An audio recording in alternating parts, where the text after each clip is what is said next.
ইয়াত চাওক জনজাতিকৰণক লৈ আমি দিয়া প্ৰতিবেদনখনে হৈছে একমাত্ৰ বিজ্ঞানসন্মত সমাধান। ইয়াৰ বাহিৰে আন একোৱে সমাধান নাই।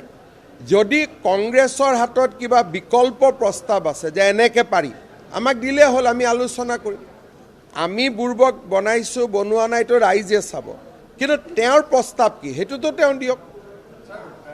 তেওঁৰ প্ৰস্তাৱ এটাতো আমাক আগুৱাই দিয়ক। আমিতো ট্ৰাইবেল সংঘই যি বিচাৰিছিল তেওঁলোকৰ লগত আলোচনা কৰি তেওঁলোকে কোৱা কথাখিনিয়েতো আমি প্ৰতিবেদনত সোমাইছোঁ। আজি মইতো তেওঁলোকৰ লগত কমচে কম 12 বাৰ 20 বাৰ বহিছোঁ। গতিকে তেওঁলোকে কিয় আন্দোলন কৰিছে মই বা তেওঁলোকে কিয় বিৰোধিতা কৰিছে মই বুজি পোৱা নাই, কিন্তু তেওঁলোকে নোকোৱা কথা এটাও প্ৰতিবেদনত সোমোৱা নাই।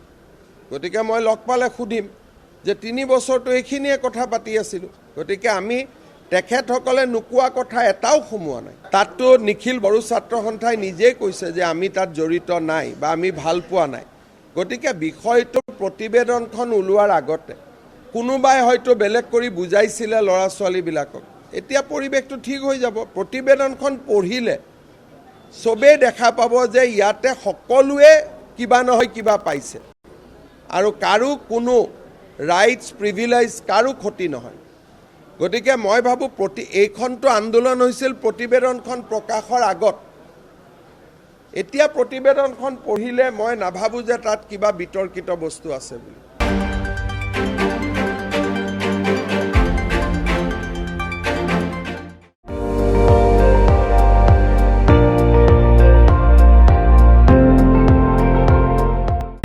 আপুনি চাই আছে ND24, সৰ্বশ্ৰেষ্ঠ নহয় সৰ্বোত্তমৰ দৌৰ।